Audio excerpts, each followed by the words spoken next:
आज की पहली खबर, हिंदुस्तान से मुमकिना जंग का खतरा, पाकिस्तानी जनरल्स को इमरान खान की याद आ गई।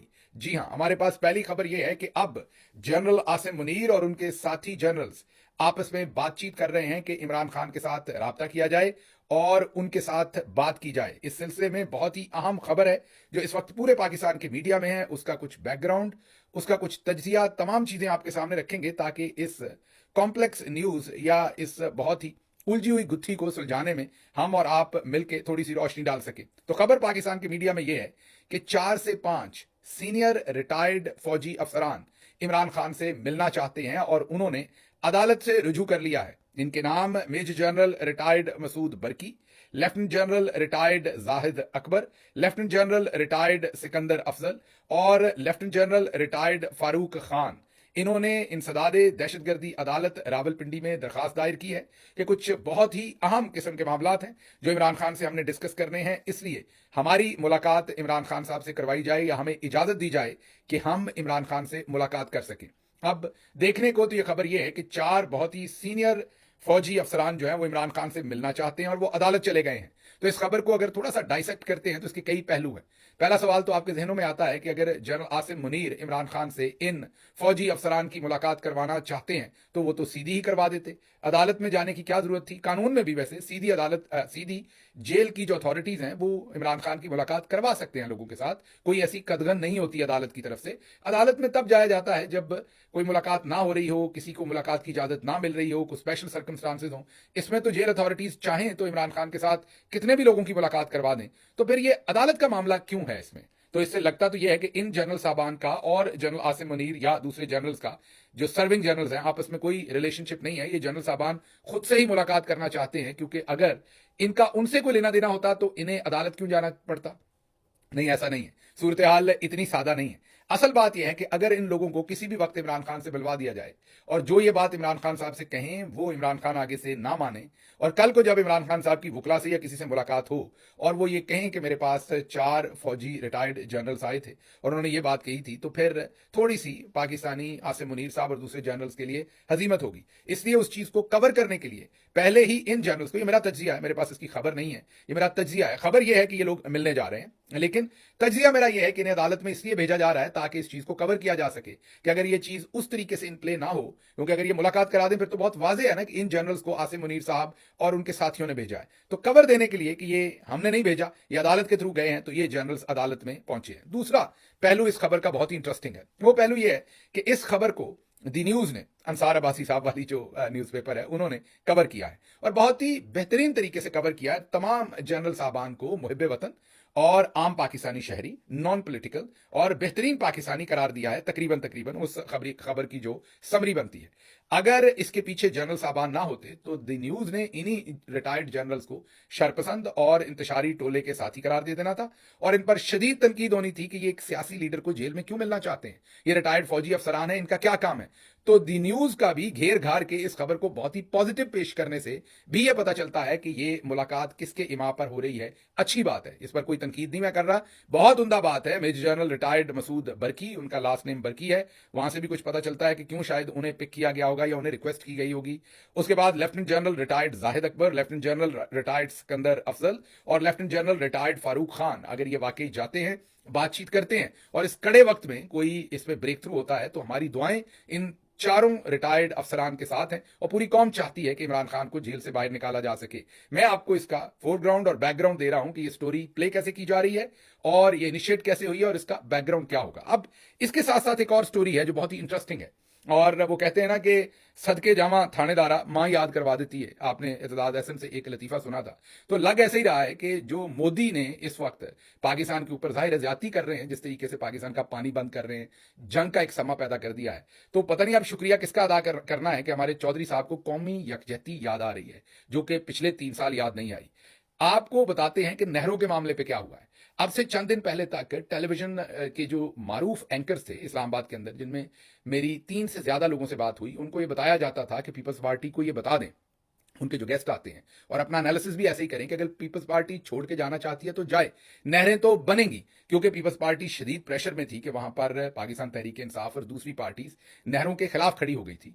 पीपल्स पार्टी का वोट बैंक चले जाना था। पीपल्स पार्टी पहले तो अग्रीड थी, लेकिन फिर पीपल्स पार्टी को इसके खिलाफ खड़े होना पड़ा। तो पीपल्स पार्टी को कॉर्नर करने के लिए, मजीद जूस निचोड़ के निकालने के लिए जनरल साहबान उनको ये पैगाम दे रहे थे कि आपने गवर्नमेंट छोड़नी, कल छोड़नी, आज छोड़े, हमें कोई परवाह नहीं है, आप चले जाइए, हमने नहरें हर सूरत बनानी है। लेकिन अब मामला चेंज हो गए। अब से चंद दिन पहले, ये पहलगाम का जो हमला हुआ है, इससे एक दिन पहले डीजी आईएसपीआर साहब जो हैं, उन्होंने इस्लामाबाद के चीदा चीदा सहाफियों को ब्रीफिंग के लिए बुलाया हुआ था। जी हां, ये हम आपको खबर दे रहे हैं। ब्रीफिंग किस चीज पर देनी थी? नहीं, ये कोई दिफा के मामलात पर नहीं देनी थी, जंग पर नहीं देनी थी, ब्रीफिंग नहरों पर देनी थी। सदके जाऊं मैं जनरल साहब आपके और आपके शौकों के, लेकिन बहरहाल ब्रीफिंग देनी थी डीजी आईएसपीआर ने। उसके लिए तमाम मोतबर जर्नलिस्टों को इस्लामाबाद में पाकिस्तान से बुलाया हुआ था, रावलपिंडी में, और उन्होंने डीजी आईएसपीआर के ऑफिस जाना था, सेक्रेटेरिएट जाना था। वहां पर यह ब्रीफिंग होनी थी कि नहरें बनना कितनी ज्यादा जरूरी हैं। लेकिन ऐन उस वक्त ये पहलगाम का हमला हो गया एक दिन पहले, और उसके बाद ये ब्रीफिंग कैंसिल कर दी गई। ना सिर्फ ब्रीफिंग कैंसिल की गई, बिलावल जरदारी को बहुत ही तेजी से बुलाया गया और उन्हें कहा गया कि हम नहरें बनाना रोक देते हैं। और रोकने के लिए अब तरीका वारदात इस्तेमाल किया गया है कि इस प्रोजेक्ट को अब सीसीआई में लेके जाया जाएगा, और सीसीआई में ये कहा जाएगा कि कॉम्प्लेक्स प्रोजेक्ट है, इस पर मजीद रिसर्च होनी चाहिए। तो मैं आपको पहले से खबर दे रहा हूं कि सीसीआई में जब ये जाएगा तो सीसीआई इसको मुस्तकिल तौर पर रद्द नहीं करेगा, बल्कि ये कहेगा कि इस पर मजीद रिसर्च करवा लें, इस पर मजीद फिजिबिलिटी रिपोर्ट्स या कंसल्टेंसी कुछ थोड़ी सी करवा लें, और फिर देखते हैं कि इसको करना है कि नहीं। पेंडिंग कर देगा, दाखिल दफ्तर कर देगा। और इसी वजह से बिलावल जरदारी के साथ बैठ के शहबाज शरीफ ने, वही शहबाज शरीफ जिसके मालकान मीन जनरल साहबान अब से चंद दिन पहले कह रहे थे कि पीपल्स पार्टी ने छुट्टी करनी है तो करे, नहरें तो बनेंगी, अब वो कह रहे हैं कि कोई बात नहीं, नहरों को रोक देते हैं, सीसीआई में ले जाते हैं, सीसीआई से डेफर करवा देते हैं, बाद में देखेंगे इस मामले को। और बिलावल के साथ बैठ के प्रेस कॉन्फ्रेंस भी की ताकि पीपल्स पार्टी को फेस सेविंग मिले कि हमने नहरें बनने से बचा लिया, और पीपल्स पार्टी इस पर जश्न मना रही है। वजह क्या है? वजह आपको पता है, बलूचिस्तान में जो हो रहा है वो तो आपके सामने है। खैबर पख्तूनख्वा में जो इन्होंने खुद कर लिया है पाकिस्तान तहरीक इंसाफ के ऊपर तशद्दुद कर करके, और सब कुछ वो भी आपके सामने है। तो तीसरा सूबा रह गया था सिंध, और उसमें भी अगर पीपल्स पार्टी से बिगाड़ लेते और नहरों के मामले में मामला खराब हो जाता तो कौमी यकजहती, फिर पंजाब में जो कुछ हो रहा है वो भी आपके सामने है। तो इन हालात में अब मोदी ने हमें कौमी यकजहती, चलें शुक्र है जो मोदी का इंतशार है उस तरफ से, या पाकिस्तान के ऊपर हमला करने का उसका जो जुनून है जंगी, उसने हमें कम से कम कौमी यकजहती याद करवा दी है। यही मैं कह सकता हूं, और मुझे समझ नहीं कि इस पर मैं क्या तजिया करूं, लेकिन कम से कम यह जरूर हुआ है कि अब हमें कौमी यकजहती याद आ गई है। और जो नहरें बनाने पर हम तुले हुए थे अब से चंद दिन पहले कि हर सूरत नहरें बनानी है, अब उनसे हमने खुद जान छड़वाई। लेकिन आज ही मैं आपको खबर दे देता हूं, जैसे ही इंडिया का ये सारा मसला उतरेगा, फिर हमारे जनरल साहबान नहरें बनाएंगे, क्योंकि ये बाज नहीं आएंगे, फिर वो काम करेंगे जो ग्रीन इनिशिएटिव पे इन्होंने किया हुआ है। ये सिर्फ अभी मौका टपाएंगे, अभी वक्त टपाएंगे, अभी वक्त गुजारेंगे, और आपको कहेंगे कि कौमी यकजहती। चलें, हम तो इसमें भी खुश हैं कि मौके पर ही आप कौमी यकजहती कर रहे हैं, पाकिस्तान के लिए कुछ तो बेहतर कर रहे हैं। अगली खबर की तरफ चलते हैं, क्योंकि अगली खबर जब आपको दूंगा तो आपके सर शर्म से झुक जाएंगे। यकीन कीजिए, जरूर झुकेंगे, क्योंकि आप कल जो स्पेशली ओवरसीज पाकिस्तानी है, वो जब दूसरे मुल्क के सिटीजन्स के साथ मिलेंगे तो यकीनन उनसे यह सवाल पूछा जाएगा जो आपको खबर देने लगा हूं। तो खबर यह है कि ख्वाजा मोहम्मद आसिफ, जी हां, जिन्हें जनरल आसिफ मुनीर साहब ने 50,000 की लीड से हारा हुआ इलेक्शन जाली वोट डलवाकर रेहाना डार साहबा के खिलाफ एक हारा हुआ इलेक्शन फॉर्म 47 पर जिताया, फिर उन्हें बड़े चाव के साथ डिफेंस मिनिस्टर बनाया, वो अब इंटरनेशनल मीडिया पर बैठकर ये कह रहे हैं कि हां, हमने 30 साल से दहशतगर्दों को पनाह दी है, ट्रेनिंग दी है, फैसिलिटेट किया है। हां, हम हैं जो दहशतगर्दों के पालनहार हैं, हम हैं जो दहशतगर्दों को फैसिलिटेट करते हैं, और हम इस पर शर्मिंदा हैं, और हमारी ये गलती है, और हमने ये सब कुछ अमेरिका और वेस्ट के लिए किया है। मेरी समझ से बाहर है कि जनरल आसिम मुनीर और दूसरे जर्नैलों को इस तरह के जो तोहफे हैं वो क्यों पसंद आते हैं। क्या इसलिए पसंद आते हैं कि कौम को जो पहले खाई की तरफ जा रही है उसको उसमें से भी, मैं ये कहूं कि गहरे समंदर में फेंकने की कोशिश कर रहे हैं। आप जरा ये सवाल सुनिएगा। याल्दा हाकिम बहुत ही टैलेंटेड जर्नलिस्ट है, ये अफगानिस्तान में पैदा हुई थी, काबुल में, उसके बाद ये ऑस्ट्रेलिया 6 महीने की थी शायद जब ऑस्ट्रेलिया चली गई थी।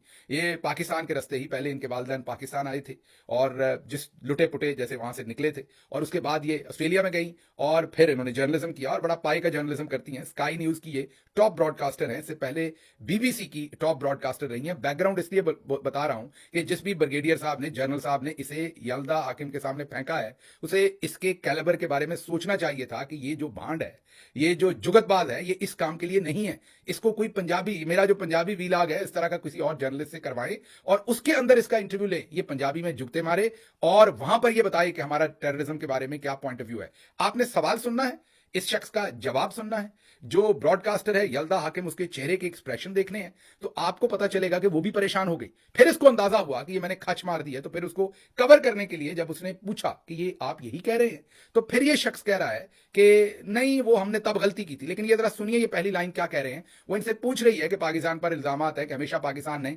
दहशतगर्दों को फैसिलिटेट किया है, ये किया है, ये किया। मीनू ने दहशतगर्दों को फैसिलिटेट किया, उन्हें ट्रेनिंग दी, उन्हें सब कुछ दिया। ये आगे से क्या कहते हैं, ये जरा सुनिए clip. You do admit, sir, that Pakistan has had a long history of backing and supporting and training and funding these terrorist organizations. Well, we have been doing this dirty work for the United States for about 3 decades, and West, including Britain. So that's your argument that that was a mistake, and we suffered for that, and that is why you are saying this to me. If we had not joined the war against Soviet Union and later on the war after 9/11, this Pakistan's track record, was not unimpeachable track record. सुन लिया आपने, ये शख्स पहले मान रहा, कहता हाँ हमने 30 साल तक ये अमेरिका के लिए ये सब कुछ किया। अच्छा, ये अब वो पंजाबी फिल्मों के टार्जन बनते हैं, इनको ये बात नहीं समझ कि ये आप एक जर्नलिस्ट के तौर पर तो कह सकते हैं, एक एनालिस्ट के तौर पर कह सकते हैं, अपनी तरफ से बड़ा माचो मैन बन रहा है, वो देखो जी मैंने सच बोला। मुझे पता चला किसी व्हाट्सएप ग्रुप में हमारे फवाद चौधरी साहब भी इनके इस इंटरव्यू की बड़ी तारीफ कर रहे थे, मैं तो हैरान ही रह गया हूं। मतलब कि ये अगर कोई एनालिस्ट हो या कोई और बात हो, या फिर इसमें टैलेंट हो कि अपने पूरी बात को एक पहले खुद कंप्रीहेंड कर सके कि सवाल क्या है, और फिर इस तरीके से उस सारी चीज को इस पैराए से सामने रखे कि लोगों को समझ आ जाए। इन साहब को तो इतना नहीं पता कि अगर ये अपना पूरा सेंटेंस बोल के खामोश हो गए हैं तो फिर उसका मतलब इनका एडमिशन ले लिया गया है। वो जो याल्दा हाकिम है, वो फिर इनसे पूछती हैं तो ये कहते हैं कि नहीं मैं आपकी बात नहीं कर रहा, अब गलती है। ओ भाई, बात किसने आपकी पूछनी है और सुननी है? आप पहले सेंटेंस बोल रहे हैं कि हाँ हम 30 साल से ही करते आ रहे हैं, और मतलब हम अब भी कर रहे हैं, उसका मतलब तो यही है जब वो आपसे सवाल पूछ रही है। पैराए इसी में सवाल हो रहा है जो कश्मीर के अंदर दहशतगर्दी हुई है। लेकिन मैं हैरान हूं इस तरह के लोग कहां से हमें मिले हैं और क्या। और भी इन्होंने बहुत वहां पर इंटरेस्टिंग किस्म के इनसे सवालात जो हैं वो किए गए, इन्होंने जवाब दिए। मसलन एक और सवाल, जरा छोटा सा इनका क्लिप सुनिएगा। याद कीजिए कि जब इमरान खान ने तकरीर की थी तो कैसे उन्होंने ये पुटअप किया था कि 2 एटमी मुल्कों के दरमियान जंग होगी तो ये कितना बड़ा। इन साहब ने ये बात नहीं बोली, ये साहब दुनिया को इस पर सेंसिटाइज नहीं कर रहे, बल्कि जर्नलिस्ट को इनसे ये सवाल पूछना पड़ा कि आपके ख्याल में 2 एटमी मुल्कों के दरमियान जंग होगी तो ये खतरनाक बात नहीं होगी? तो आगे से ये साहब कह रहे हैं हाँ मेरा ख्याल है खतरनाक ही होगी। सुनिए। And that's what I wanted to get to. We're talking about 2 nuclear powers. Should the world be worried about this moment? Yes, I think so. The clash between 2 nuclear powers is always worrisome. सुन लिया आपने? तो ये वो तोहफे हैं जो हमारे जर्नैलों को पसंद आते हैं। यहां से आप हमारे जर्नैलों का टेस्ट देखिए। हम मतलब जाफर एक्सप्रेस पूरी दुनिया में मिसिंग है, किसी मीडिया के ऊपर वो खबर नहीं आती। वहां 27 लोगों का कत्ल होता है, पूरी दुनिया साथ खड़ी होती है, इसका कोई और जिम्मेदार नहीं है। हमारे जनरल्स जिम्मेदार हैं क्योंकि उन्होंने कभी लीडरशिप पनपने नहीं दी। जिसमें कुछ टैलेंट होता है उनको ये लोग मार मार कर जेलों में डालते हैं और सियासत से अलग करते हैं। तो ये हमारे जनरल्स का ये जो उनको खब्त है कि उन्हें हर चीज का पता है, ये उसका शाखसाना है कि आज ख्वाजा आसिफ पाकिस्तान के डिफेंस मिनिस्टर होकर ये इंटरनेशनल मीडिया के ऊपर याल्दा हाकिम के सामने कह रहे हैं कि हाँ हम 30 साल से ये गंदा काम कर रहे हैं। साथ उन्होंने ये भी कहा कि हम गंदा काम कर रहे हैं, तो गंदा है पर धंधा है। जनरल साहब, मेरा ख्याल है कि इस काम के लिए कोई और बंदा रख लें, या इसको कोई प्राइवेट साथ कोई मेजर साहब दे दें जो पंजाबी में ट्रांसलेशन कर दिया करें, ताकि इसको बात तो समझ आए कि वो बात क्या कह रही है। और वो यस, वो he is not able to comprehend what he wants to say। मेरी समझ से बाहर है कि ये बंदा क्या वहां बातें कर रहा है। और फिर बैठने का अंदाज, मेरा ख्याल है वो मोबाइल फोन के ऊपर इंटरव्यू दिया है, वो किसी जगह पे बैठा है, वहां बैठे हैं ये साहब, सामने रख दिया है इन्होंने वो मोबाइल फोन, और उसके ऊपर चढ़ के ऐसे मुंह देख के बैठे हुए हैं, घड़ी का अपना स्ट्रैप दिखा रहे हैं या मुंह के ऊपर हाथ रख के।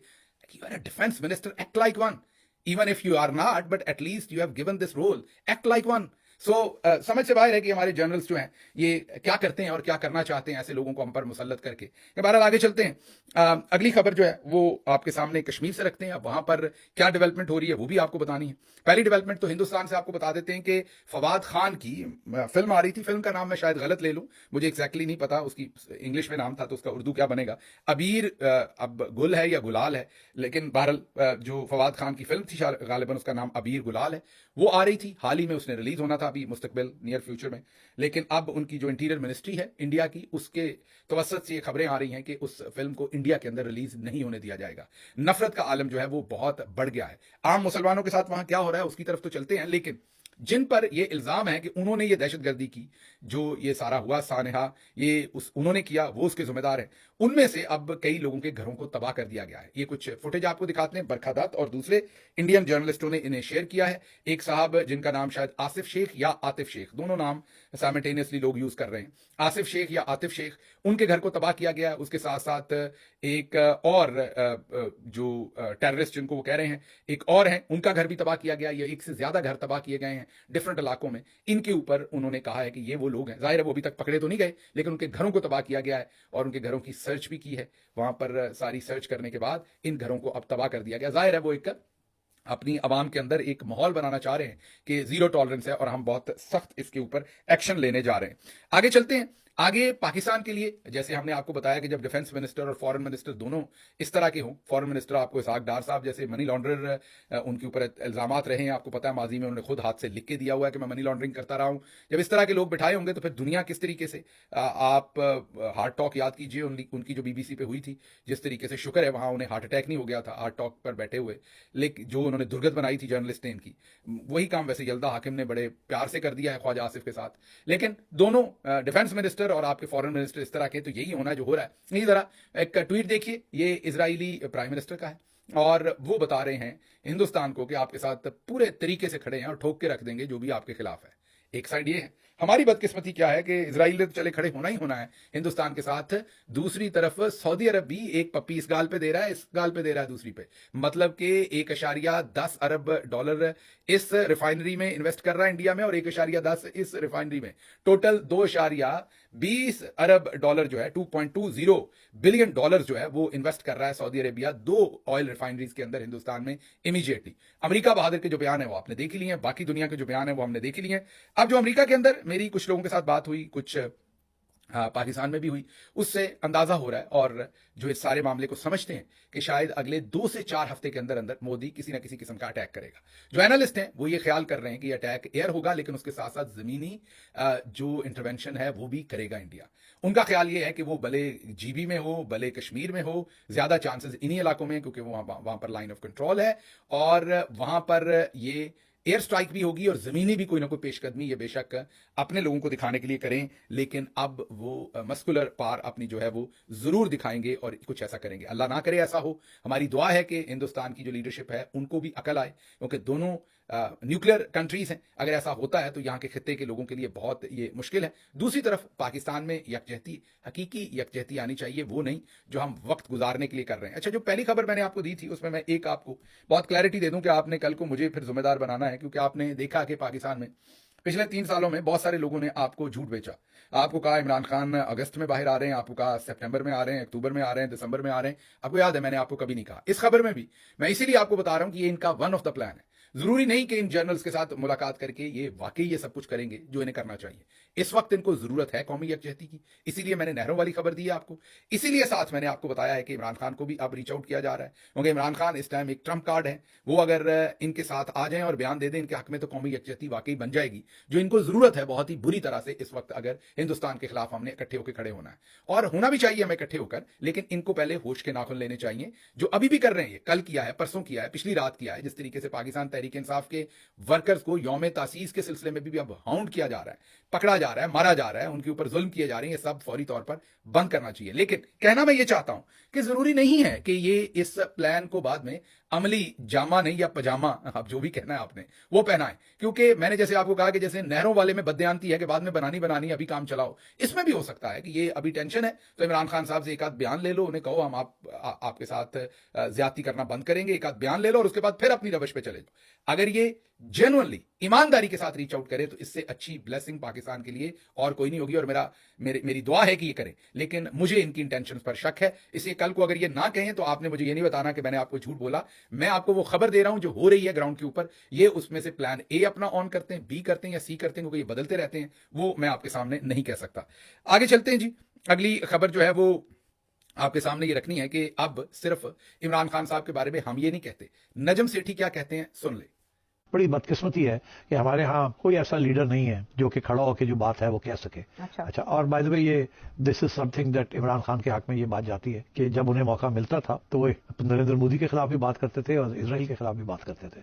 जिस तरीके से वो बात करते थे कोई भी पाकिस्तानी लीडर उस तरीके से बात नहीं करता, क्योंकि वो खौफजदा है कि अमेरिका क्या सोचेगा या बरतानिया क्या सोचेगा या फ्रांस क्या सोचेगा या यूएई क्या सोचेगा या सऊदी अरेबिया क्या सोचेगा। And this is one of the reasons why Imran is popular in the public imagination, because he stands up as a nationalist. सुन लिया आपने। अब नजम सेठी से ज्यादा इमरान खान का नाकिद और इमरान खान के दुश्मन शायद ही कम लोग हों जो कुछ उन्होंने शरीफ खानदान के साथ मिलकर इमरान खान के खिलाफ किया। जो कुछ भी वो कर सकते थे, जितनी उनमें कैपेसिटी थी, जितनी उन्होंने कमेंट्री की, फायदे भी उनको हुए उस साइड पे जाने के। लेकिन आज वो भी ये कह रहे हैं कि पाकिस्तान के पास सिर्फ एक इमरान खान है जो इजराइल हो या हिंदुस्तान हो उसके बारे में आलमी लेवल के ऊपर पाकिस्तान का मुकदमा बयान कर सकता है, पाकिस्तान का मुकदमा लड़ सकता है। अब इमरान खान के सख्त तरीन नाकिद और नवाज शरीफ के बहुत ही रोमांटिक किस्म के फ्रेंड, ये मुहावरतन रोमांटिक कह रहा हूं, आप इस लफ्ज को ना पकड़ लीजिएगा क्योंकि गंडोला राइड्स इकट्ठे लेते थे, आपको याद होगा। तो वो भी अब ये कहने में हक बजानब है या मजबूर है कि इमरान खान ही वाहिद पाकिस्तान के पास एक ऐसा लीडर है। अगली खबर आपके सामने क्विकली रखते हैं कि दोनों सफारत खानों के सामने हिंदुस्तान ने ये बेशर्मी की है कि वहां पर उन्होंने बैरिकेड्स जो सिक्योरिटी के थे वो पुलिस को बेच के हटवा दिए ताकि पाकिस्तानी सफारत खाने पे प्रेशर बढ़े और वहां पर कोई हमला हो सके। इस तरफ हमने भिजवा दिए लोग जो हैं वो प्रोटेस्ट करने के लिए, वो दिहाड़ीदार से लोग लग रहे थे, नजर आ रहा था बेचारों को पता नहीं कहां से पकड़ के। हिंदुस्तानी जो सफारत खाना है वो पाकिस्तान के डिप्लोमेटिक इनक्लेव में है, अंदर कोई नहीं जा सकता। जाहिर है वहां पर अमेरिकन एम्बेसी भी है, दूसरी एम्बेसीज भी हैं, कोई नहीं जा सकता जब तक हमारी जो जनरल साहबान है उनकी तरफ से या हमारी गवर्नमेंट की तरफ से इसकी इजाजत ना हो। तो ये जो प्रोटेस्टर्स अंदर भेजें, ये it's a bad taste, it's a bad thing. आप अपना मजाक उड़वा रहे हैं। थोड़ी सी मेच्योर हरकतें भी हमें कभी करनी चाहिए। ये हर टाइम लड़कपन, मैं और मेरे बॉयज मीन वो वाली हरकतें हम कर रहे हैं। ये हिंदुस्तान अगर ऐसी हरकतें करता भी है तो हमें ऐसी हरकतें नहीं करनी चाहिए। इससे हमारी क्रेडिबिलिटी है, हमारा इमेज है दुनिया में, वो खराब होता है। और हिंदुस्तान ने भी उधर जो हरकत की है बड़ी घटिया की है, जो उन्होंने पुलिस के बैरिकेड्स जो हैं वो हटाए हैं। दूसरी तरफ दोनों के सफारत खानों ने, इस तरफ सेक्रेटरी खारजा आमना बलोच कुछ प्रोफेशनल थी, बाकी सारी चीजों पर मैंने तनकीद की, लेकिन जो फॉरेन ऑफिस की ब्रीफिंग थी, कम अज कम जो सीटिंग अरेंजमेंट था, जो सेटिंग थी, वो प्रोफेशनल थी। अभी तक लगता है कि चौधरी साहब फॉरेन ऑफिस को मुकम्मल तबाह नहीं कर सके, उसके डेकोरम को। तो उधर हिंदुस्तान ने भी फॉरेन जो ऑफिस उनका है उन्होंने डिफरेंट एम्बेसडर्स को बुला के ब्रीफिंग दी, इधर पाकिस्तान ने भी एम्बेसडर्स को ब्रीफिंग दी सारी एस्केलेशन के ऊपर। देखते हैं क्या होता है। हिंदुस्तान के अंदर जो है वो मुसलमानों के साथ खासी ज्यादती हो रही है, उन्हें प्रोफाइल किया जा रहा है। मैं कुछ चीजें आपको दिखा देता हूं। मसलन ये एक पूरी कहानी है। एक शख्स टैक्सी में बैठता है, तस्वीर लेता है, बताता है कि उसमें जो है एक भगवान की तस्वीर थी, मैं कंफर्टेबल हुआ। ये शख्स कह रहा है कि चले एक हिंदू की टैक्सी है। बाद में जब मैंने पेमेंट ट्रांसफर करनी थी तो वो मुसलमान निकला, तो मैं बड़ा परेशान हुआ, हैरान हुआ। और उसके नीचे कमेंट्स देखिए, वो कह रहा है वो जो फलां सेक्टर में फलां दुकान है वो दुकान है मुसलमानों की, लेकिन नाम उन्होंने देखो हिंदुओं वाला रखा हुआ। तो प्रोफाइलिंग हो रही है, चुन चुन के लोगों को कह रहे हैं फलां मुसलमान है, उससे बिजनेस ना करें, उसकी टैक्सी में ना बैठें, उसकी दुकान पे ना जाएं। और फिर हिंदुस्तान के जो चोटी के एंकर्स हैं वो डॉक्टर अम्बेडकर की किताब के चर्चे कर रहे हैं, जिसमें उन्होंने लिखा था कि हिंदुस्तान के अंदर जो मुसलमान है वो कभी भी हिंदुस्तान के लॉयल नहीं हो सकते। ये पहले पाकिस्तान का या दूसरे मुसलमानों का सोचेंगे, फिर हिंदुस्तान का सोचेंगे। तो इस तरह की सारी प्रोफाइलिंग हो रही है वहां मुसलमानों के लिए, जो है वो बड़ा मुश्किल, मैं ये कहूंगा, सिचुएशन बनी हुई है। और भी कुछ चीजें माजी की आपके सामने रखनी थी कि शरीफ खानदान हिंदुस्तान में कैसे वीजे लेता रहा है, कैसे सब कुछ करता रहा है। वक्त नहीं है, उसको बाद के व्लॉग में रखेंगे। मुझे यहां से इजाजत दीजिए। अल्लाह आपका हामी और नासिर हो। पाकिस्तान जिंदाबाद।